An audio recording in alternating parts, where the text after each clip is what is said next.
பணிந்து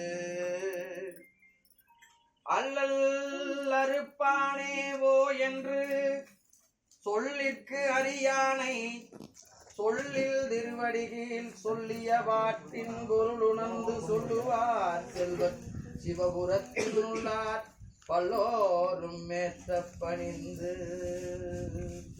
திருச்சிற்றம்பலம்.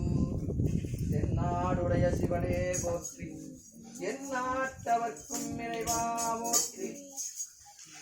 ஏகம்பத்துரையந்தாய் போற்றி, பாகம் பெண்ணுருகானாய் போற்றி. காவாகனகதிரலே போற்றி, கைலை மலையானே போற்றி போற்றி.